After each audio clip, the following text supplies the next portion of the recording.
तुम्ही जर आमच्या उमेदवाराला पप्पू म्हणत असाल, लहान बाळाला पप्पू म्हणतात, निरागस माणसाला पप्पू म्हणतात, ज्याच्या मनात कुठलं पाप नाही त्याला पप्पू म्हणतात. अरे तुमच्यासारखा पापी होण्यापेक्षा पप्पू होणं परवडलं ना. नेता नाहीये, मी सामान्य कार्यकर्ता आहे. मी कोण नाहीये तर मी शिवसेनेचा प्रवक्ता आहे. आणि आपल्या सर्वांसमोर येत आहेत माननीय प्राध्यापक डॉक्टर ज्योतिताई वाघमारे. एकदा जोरदार टाळ्यांच्या गजरामध्ये स्वागत करायचंय. महाराष्ट्राची कुलस्वामिनी आई तुळजाभवानी. माईक वरती जे आहेत त्यांनी थोडा आवाज वाढवा. हॅलो. महाराष्ट्राची कुलस्वामिनी आई तुळजाभवानी, हिंदवी स्वराज्य संस्थापक, बहुजन प्रतिपालक, कुळवाडी भूषण, रयतेचे राजे छत्रपति शिवाजी महाराज कि नब्ज मेरी देखी और बीमार लिख दिया, नब्ज मेरी देखी और बीमार लिख दिया, रोग हमारा उसने भगवे से प्यार लिख दिया. उम्र भर कर्जदार रहेंगे हम उस हकीम के, उम्र भर कर्जदार रहेंगे हम उस हकीम के जिसने दवा की जगह पर छत्रपति शिवाजी महाराज का नाम लिख दिया. छत्रपति शिवरायांना मानाचा मुजरा. स्त्री शिक्षणाचे जनक क्रांतिकार ज्योतिबा फुले, राजर्षी छत्रपती शाहू महाराज आणि भारतीय राज्यघटनेचे शिल्पकार विश्वभूषण महामानव प्रज्ञासूर्य बोधिसत्व, ज्यांचा कालच आपण महापरिनिर्वाण दिनी त्यांना अभिवादन केलं, ते परमपूज्य डॉक्टर बाबासाहेब आंबेडकर की रुतबा मेरे सर को तेरे संविधान से मिला है, रुतबा मेरे सर को तेरे संविधान से मिला है, अधिकार भी मुझे तेरे संविधान से मिला है. औरों को जो मिला है, औरों को जो मिला है वो शायद मुकद्दर से मिला है, लेकिन मुझको तो ये मुकद्दर भी बाबा साहब के संविधान से मिला है. ना जिंदगी की खुशी ना मौत का गम,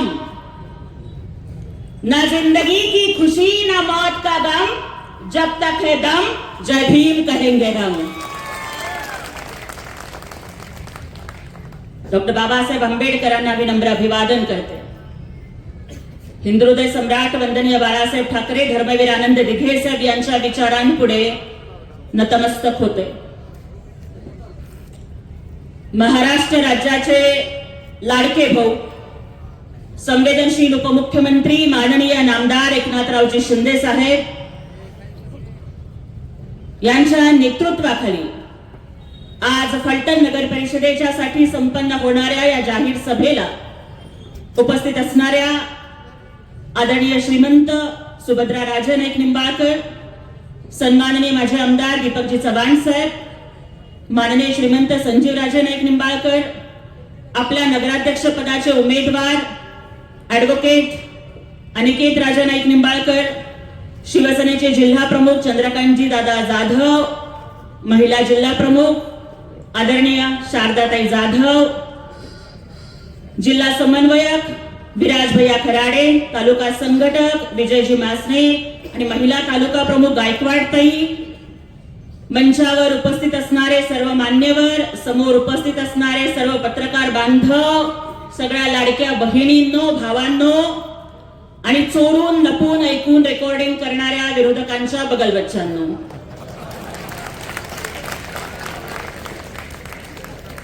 सगळ्यात आधी तर एक सांगते की लपून रेकॉर्डिंग करायची गरज नाही. मला माहिती आहे की सगळ्या गोष्टी लाईव्ह चालू आहेत. कुठेही पोचवा, कुठेही ऐकवा, मी कुणाच्या बापाला घाबरत नाही.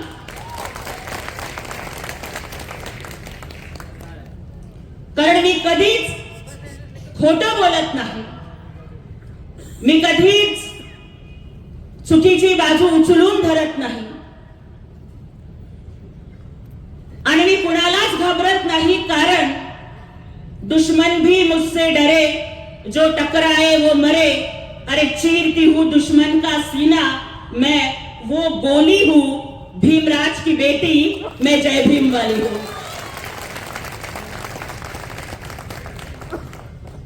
त्यामुळे जे बोलायचं ते बरं बोलायचं नाही तर खरं बोलायचं, छाती ठोकपणे बोलायचं, कुठल्याही गोष्टीला न घाबरता बोलायचं, हा माझा स्वभाव आहे. आणि त्यामुळेच मला आज या ठिकाणी सांगावंसं वाटतंय, इतर सगळ्या नगरपालिका नगर परिषदांच्या निवडणुका रस्ते, पाणी, गटर, वॉटर मीटर साठी होत असतील, परंतु आपल्या फलटण नगर परिषदेची निवडणूक ही अत्यंत वेगळी आहे. ही फक्त रस्त्यासाठी, लाईटसाठी, गटरसाठी, वॉटरसाठी, मीटरसाठीची निवडणूक नाहीये, तर ही सत्य आणि असत्याची लढाई आहे. ही एका बाजूला दडपशाही आणि दुसऱ्या बाजूला लोकशाहीची निवडणूक आहे, आणि एका बाजूला सत्ता आणि संपत्ती याचा माज. एका बाजूला सत्ता आणि संपत्ती आणि दुसऱ्या बाजूला फलटणची मालोजी राजांनी रुजवलेली संस्कृती याचा संघर्ष. काहीही बोलण्याच्या आधी या फलटणच्या मातीला नतमस्तक होते. का माहितीये, 40 दिवस औरंगजेबानी हाल हाल करून मारलं तरी सुद्धा न झुकणाऱ्या, न वाकणाऱ्या सिंहाच्या छाव्याचं, स्वराज्याचे ढाकले धनी शंभूराजांचं आजोळ आहे ना फलटण.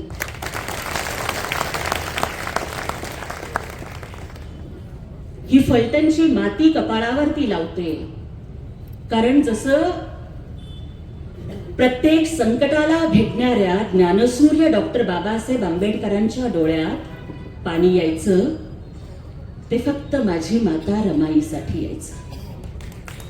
त्याचप्रमाणे अफजल खानाचा कोथळा काढणाऱ्या, शाहिस्ते खानाची बोट छाटणाऱ्या, औरंगजेबाच्या दरबारामध्ये सिंहासारखी डरकाळी फोडणाऱ्या, 350 वर्षाची गुलामी संपून या महाराष्ट्रामध्ये स्वराज्य निर्माण करणाऱ्या माझ्या छत्रपती शिवाजी महाराजांच्या डोळ्यामध्ये, त्यांच्या डोळ्यात जर पाणी येत असेल आणि काळजात जर कधी कळ आली असेल तर ती महाराणी सईबाईंच्यासाठी. ती महाराणी सईबाईंचं माहेर आहे ना आपलं फलटण, आणि म्हणूनच महाराणी सईबाईंच्या माहेरात जन्माला आलेली प्रत्येक लेक आणि लग्न होऊन आलेली प्रत्येक सून सुरक्षित राहिली पाहिजे, हा विडा घेऊन अनिकेत राजे हे आज या नगर परिषदेच्या लढाईला उतरलेले आहेत. कदाचित समोरच्यांच्याकडे पैसे खूप असतील, कदाचित अनेक यंत्रणा त्यांच्याकडे खूप असतील, दहशत असेल, गुंडागर्दी असेल, खूप काही असेल, पण मला त्यांना ठणकावून सांगायचंय की महाभारताच्या युद्धामध्ये कौरव 100 होते. कौरवांचं सैन्य पांडवांपेक्षा मोठं होतं. कौरवांची संपत्ती पांडवांपेक्षा जास्त होती. कौरवांकडे रथ, हत्ती, घोडे, तलवारी, धनुष्यबाण सगळं काही पांडवांच्या पेक्षा जास्त होतं. 100 होते, पांडव फक्त 5 होते, पण 100तला एक जण सुद्धा वाचला नाही आणि 5तला एक जण सुद्धा मेला नाही, कारण त्या 5च्या पाठीमाग भगवान श्रीकृष्ण उभे होते.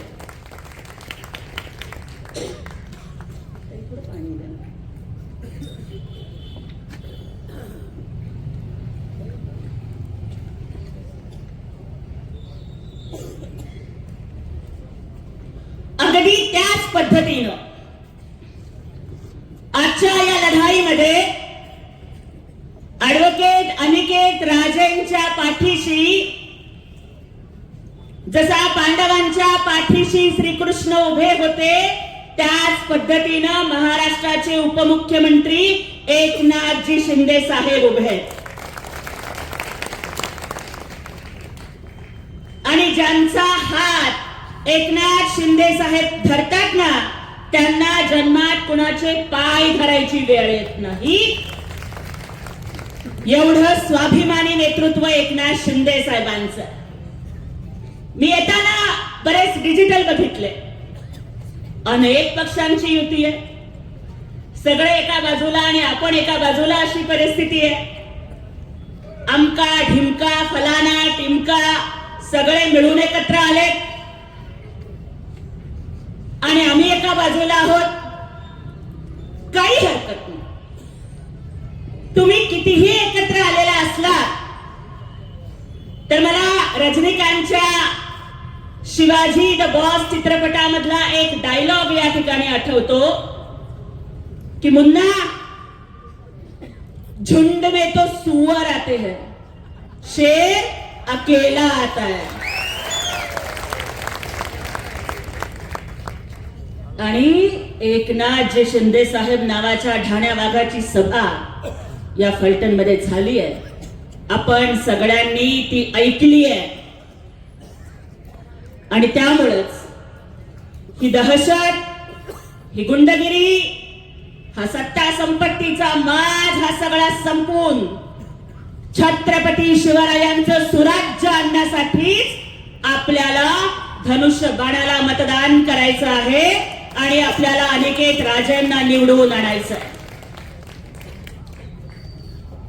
एकदा एक गल्ली होती, त्या गल्लीमध्ये लोक जायला घाबरायचे, कारण अलीकडे आपण बघतो की भटक्या कुत्र्यांची पैदास खूप वाढलेली आहे.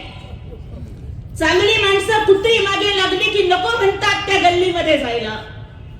कुत्री चावतील, रेबीजचं इंजेक्शन घ्यावं लागेल म्हणून त्या 50 भटक्या कुत्र्यांच्या दहशतीला घाबरून त्या गल्लीत कोणीच जात नव्हतं. पण एकदा मात्र जंगलचा राजा वाघ त्या गल्लीतून चालला आणि कुत्र्यांना भुंकायचं पण न सुधारता त्यांना पळ काढावा लागला, कारण कुत्र्यांची कितीही फौज असली तरी एकटा वाघ त्यांना भारी पडत असतो. कुणी कितीही वाईट असेल, कुणी येऊन धमक्या देत असतील, कुणी येऊन पैशांचं आमिष दाखवत असतील, खोट्या केसेस करण्याची भीती दाखवत असतील, त्यांना एकच उत्तर द्या. केजीएफ पिक्चर बघितलाय ना? केजीएफ रॉकी भाई काय म्हणतो? If you are bad remember Eknath Shinde साहेब इज युअर डॅड. त्यामुळे जंगलात राहून वाघाशी आणि महाराष्ट्रात राहून एकनाथ शिंदे साहेबांशी कधी नाद करायचा नाही. की हे फलटण आहे भावा, इथं वाद नाही करायचा. हे फलटण आहे भावा, इथं वाद नाही करायचा. आणि लक्षात ठेव, आमच्या ठाण्याच्या दाढीचा कधी नाद नाही करायचा. काही नाही, फक्त दाढीवरनं असा एक हात फिरवला ना तर या महाराष्ट्राची सत्ता उलथी पालथी झाली होती. आणि त्यामुळं एकनाथ शिंदे साहेब नावाचा वाघ ज्यांच्या पाठीशी आहे ते अनिकेत राजे, हेच आपल्या फलटणला न्याय देऊ शकतात, सुरक्षित वातावरण देऊ शकतात, विकासाचा रथ पुढे चालू ठेवू शकतात. खर तर हा निवडणुकीचा मुद्दा नाहीये, परंतु काही दिवसांच्या पूर्वी आपल्या फलटण मध्ये जे एका डॉक्टर ताईची आत्महत्या झाली, आपल्याला सगळ्यांना त्या गोष्टी माहिती आहेत. पेन कसा सापडला नाही, हातावरच का सुसाईड नोट लिहावी लागली. एका गरीब घरामध्ये जन्माला आलेली पोरगी जेव्हा डॉक्टर होते, जी लढते, जी अनेक वेळेला अर्ज करते, पण तरी सुद्धा तिला न्याय मिळत नाही. आपल्या कुटुंबाचं एकमेव असं स्थान असणारी, ज्या देशामध्ये बेटी बचाओ बेटी पढाओ सांगितलं जातं, त्या देशामध्ये एका डॉक्टर ताईला आत्महत्या करावी लागली. त्याचे गुन्हेगार कोण आहेत?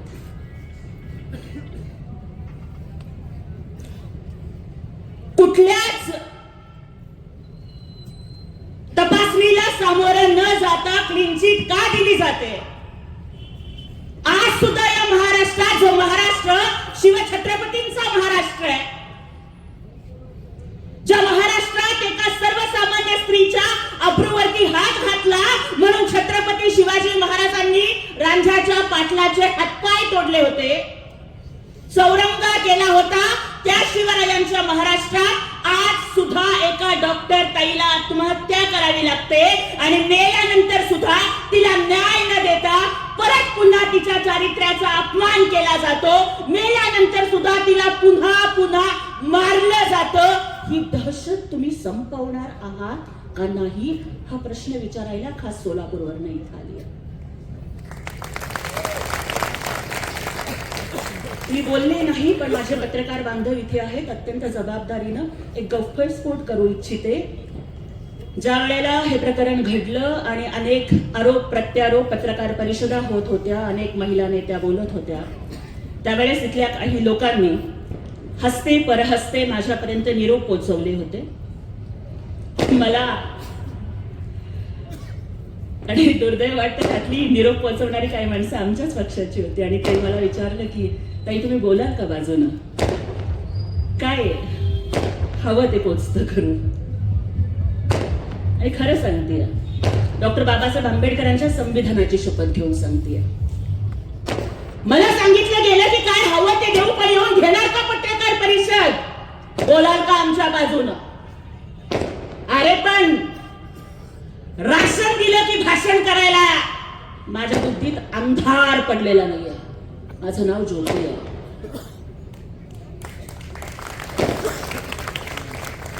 पाकिट दिलं की जाकीट चढवायला मी माझं इमान विकून खाल्लेलं नाहीये.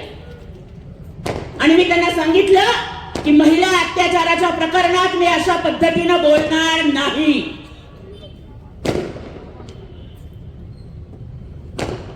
गरीब घरात जन्माला आलेली पोरगी आहे. माझे आई बाप अशिक्षित आहे, झोपडपट्टीची पोरगी आहे, 10x10च्या पत्र्याच्या घरात राहतीये. माझा बाप नगरसेवक होऊन 5 वर्ष झाले तरी डोक्यावरचे पत्रे बदलण्याची ऐपत नाही झाली आमची.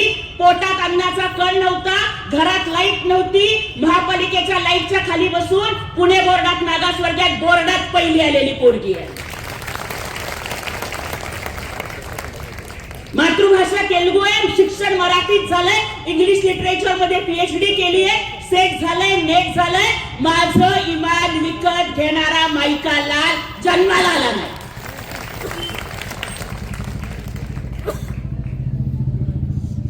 मालेगावची घटना घडली, तिथे गेले होते. त्या आईचं सांत्वन कुठल्या शब्दात करावं कळत नव्हतं. राजकीय भाषण नाही करायचं, ते खड्ड्यात गेलं राजकारण. कुठल्याही राजकीय पक्षाची पदाधिकारी असण्याच्या आधी मी एक बाई आहे आणि मी एक आई आहे.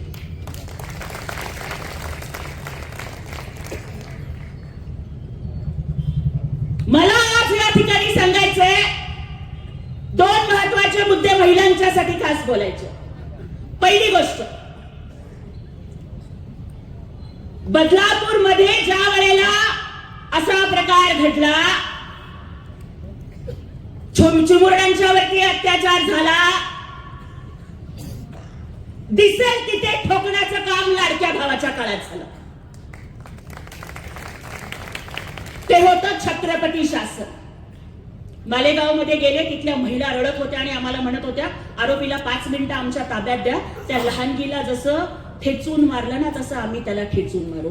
आज मला प्रश्न विचारायचा आहे. चला, संपदा ताई, डॉक्टर ताई आमची जी होती, मला माहिती आहे नाव घ्यायचं नाही, अनवधानानं नाव आलं, जी आमची डॉक्टर ताई होती, ती आमची डॉक्टर ताई, तिला तुम्ही 9 महिने पोटात नसेल वाढवलं, तिला तुम्ही जन्म दिला नसेल, मी तिची कदाचित बहीण नसेन, तुम्ही तिची आई नसाल.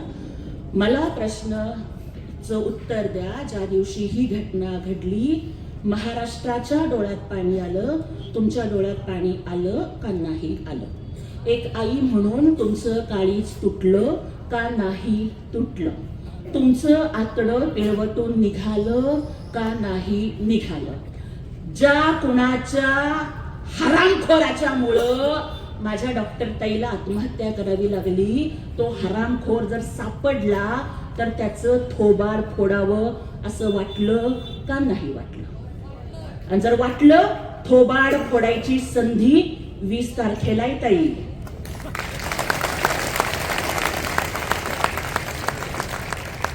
वीस तारखेला फोडायचंय थोबाड. कसं फोडायचं? डॉक्टर बाबासाहेब आंबेडकर सांगतात ना की रक्ताचा एक थेंब सुद्धा न सांडता क्रांती करण्याचं साधन मी तुम्हाला मतदानाच्या माध्यमातून दिलंय.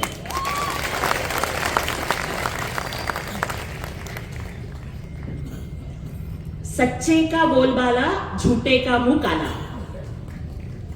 मग डॉक्टर ताईच्या प्रकरणात ज्या पीएचं नाव आलं, डॉक्टर ताईच्या प्रकरणामध्ये ज्या माणसाची चौकशी चालू आहे, त्या पीएला आजच्या नगर परिषदेमध्ये ज्यांनी उमेदवारी दिलेली आहे, उनका मुंह काला करेंगे या नाही करेंगे हे विचारायला आले.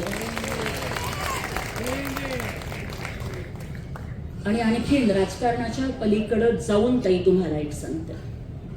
मला एक प्रतिक्रिया, मी जेव्हा फिरत होते, सगळं महाराष्ट्र फिरते, तेव्हा मला प्रतिक्रिया विचारली डॉक्टर ताईच्या प्रकरणाच्या बाबतीत. तेव्हा मी त्यांना समजावून, पत्रकारांना मी एकच बोलले, दादा हे पोहोचवा महाराष्ट्राच्या प्रत्येक ताईपर्यंत, प्रत्येक बाईपर्यंत पोहोचवा.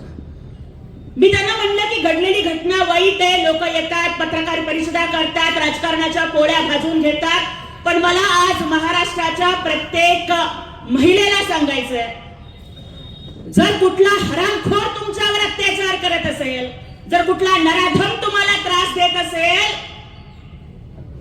फासाचा दोर जवळ नको करू, कुठली विहीर जवळ करू नको, रेल्वेचा ट्रॅक जवळ शक्य झालं तर नासाहेब जिजाऊंच्या हातातली तलवार घे,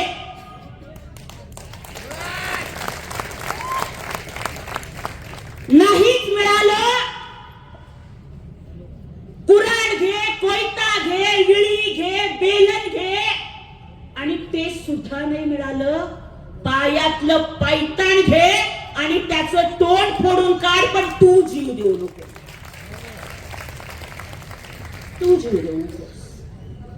अशा कुठल्याही हरामखोरासाठी तू स्वतःचा जीव द्यावा आणि इतरांनी पत्रकार परिषदा घेऊन त्या मृत्यूच्या चितेच्या आगीवरती स्वतःच्या राजकारणाची पोळी भाजावी, इतका ताई तुझा जीव स्वस्त नाही झाला. लढ पोरी, रडू नकोस, लढायला शिक. पोरी रडू नकोस, लढायला शिक, आणि मरू नको ग, मारायला शिक.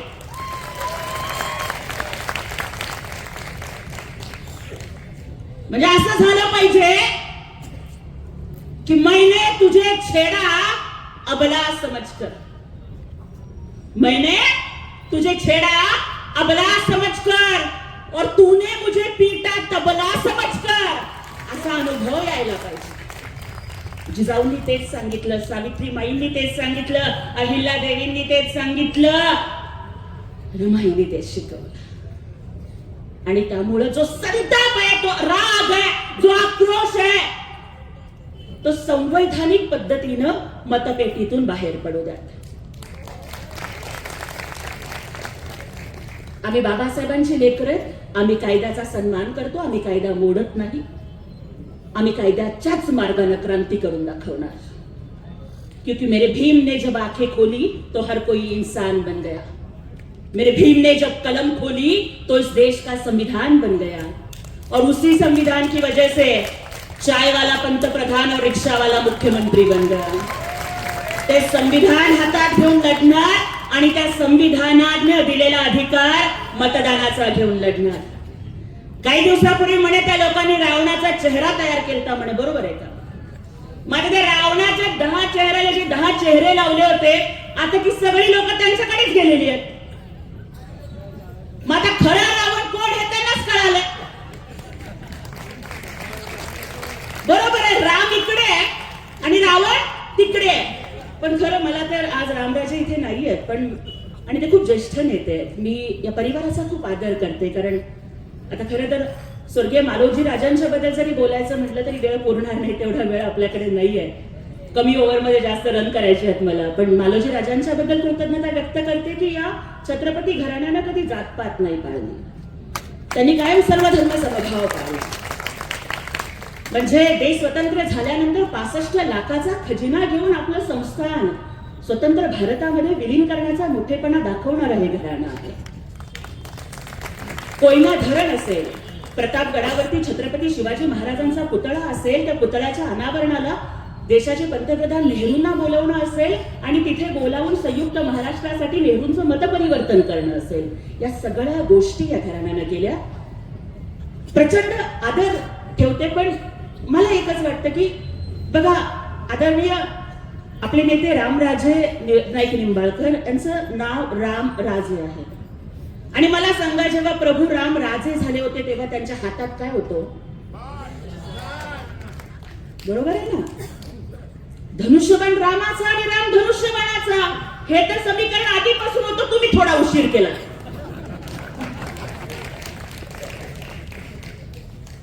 पण आता जोडी बरोबर शोभली आहे की रावणाचा अंत करणारा धनुष्यबाण हा रामाच्याच हातात असतो. आणि हा धनुष्यबाण आपल्या एकनाथ शिंदे साहेबांनी वाचवलाय.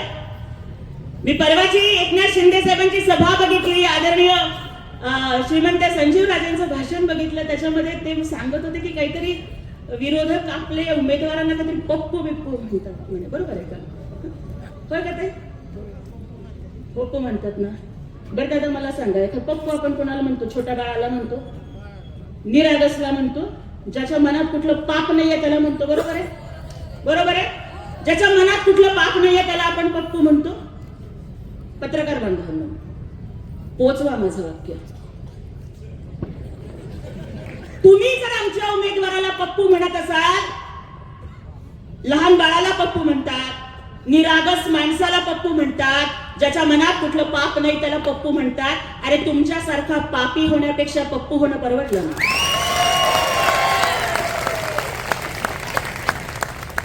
त्याच्या पुढचं सांगते, इथं थांबत नाही. त्याच्या पुढचं सांगते, तुम्ही पप्पू म्हणताय, हो विरोधक पप्पू म्हणतात. पण 20 तारखेला फलटणची जनता दाखवून देतील की ऍडव्होकेट अनिकेत राजे पप्पू आहेत का तुमचे पप्पा आहेत ते.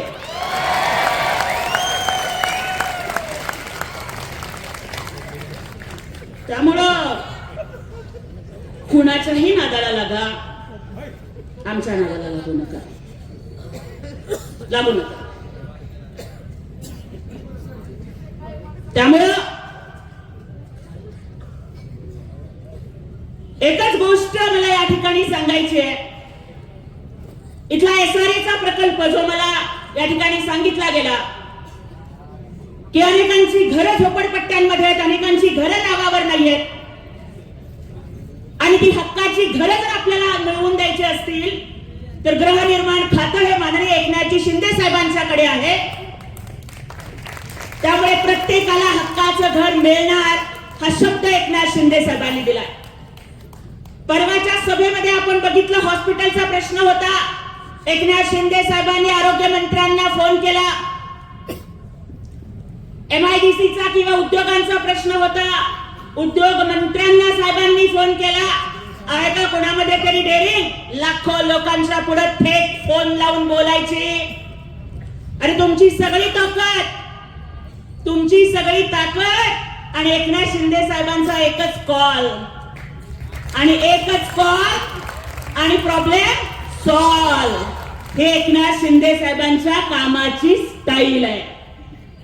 त्यामुळे जे जे शब्द आदरणीय साहेबांनी इथे दिलेले आहेत, मग एसआरएचा असेल, घरांचा असेल, रस्त्याचा असेल, पाण्याचा असेल, रोजगाराचा असेल, हॉस्पिटलचा असेल, ते सगळे शब्द साहेब पूर्ण करणार. कारण एकनाथ शिंदे साहेब नेहमी म्हणतात की एक बार जो मैंने कमिटमेंट कर दी तो मैं अपने आप की भी नहीं सुनता. आज आम्हाला अभिमान वाटतो की आम्ही आदरणीय एकनाथजी शिंदे साहेबांसारख्या नेत्यासाठी काम करतोय, की जे महाराष्ट्राचे मुख्यमंत्री झाले. याच्या आधी कोणी 2दा मुख्यमंत्री झालं, कोणी 3दा मुख्यमंत्री झालं, कोणी 4दा मुख्यमंत्री झाले. त्यांनी फक्त स्वतःच्या सख्या बहिणीला किंवा चुलत बहिणीला लाडकी बहीण म्हणलं असेल. ताई ऐकात आपण, नवऱ्यानं 10,000 हातात ठेवले तरी भावानं दिलेली 100 रुपयाची ओवाळणी गोड लागते आपल्याला. कारण सासरच्या माडीपेक्षा माहेरची साडी आम्हाला गोड लागते. पण आजकाल परिस्थिती अशी आली, दादा वाईट वाटून घेऊ नका, पण राखी बांधल्यावर सख्खा भाऊ सुद्धा 100च्या ऐवजी 500ची नोट टाकताना लाडकी बायको बघत नाही ना हे बघतो.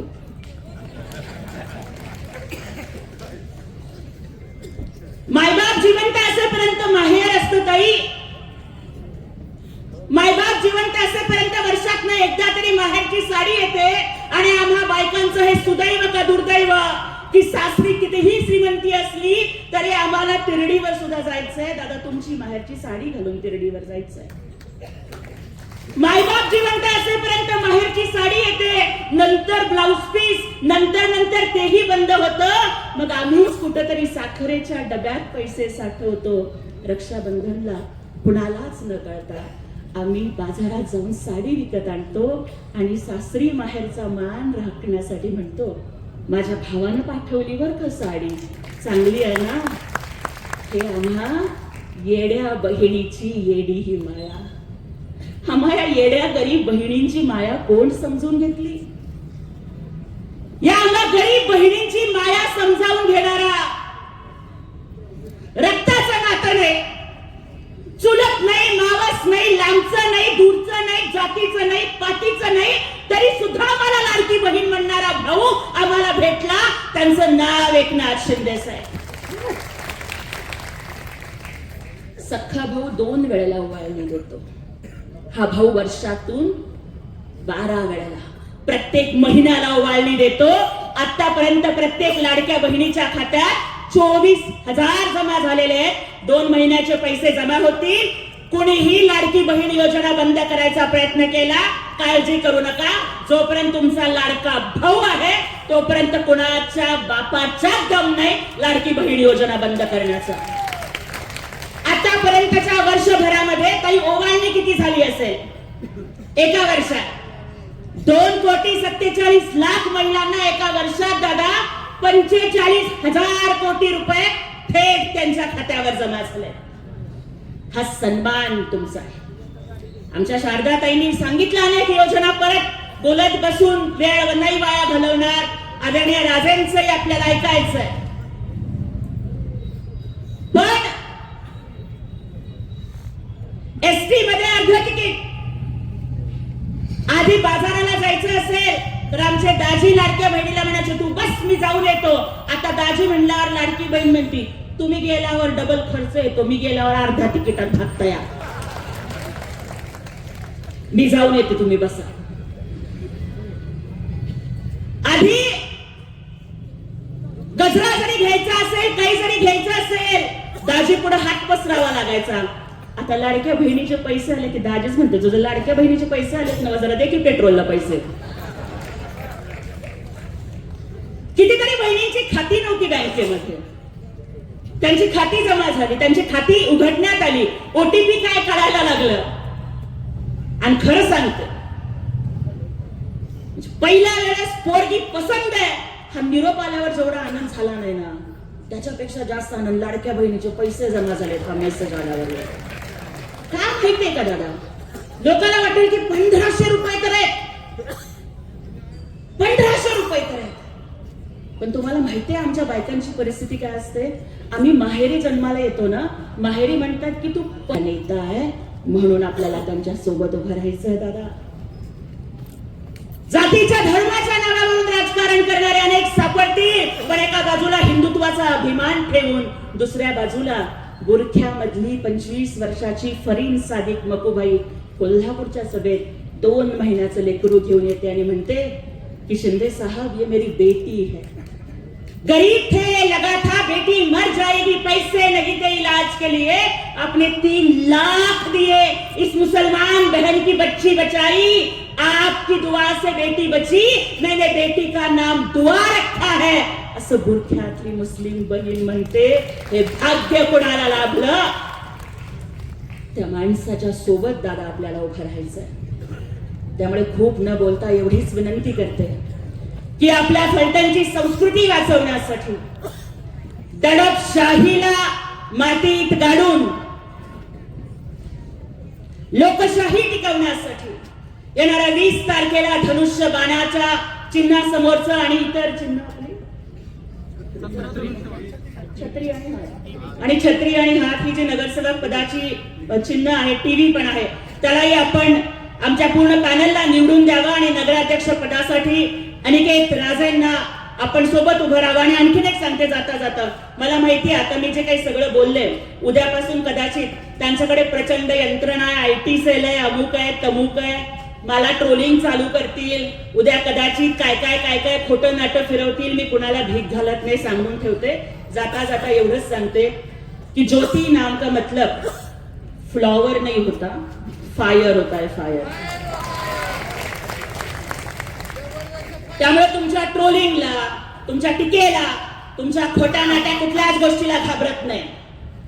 जर गरीबाची लेक आहे म्हणून तुमचा IT सेल माझ्या मागे लावायचा असेल तर लावा, पण आज तुमच्याच गावात चौकात उभं राहून सांगते की तुम्ही कितीही कारस्थानं करा, हम झुकेगा नाही साला.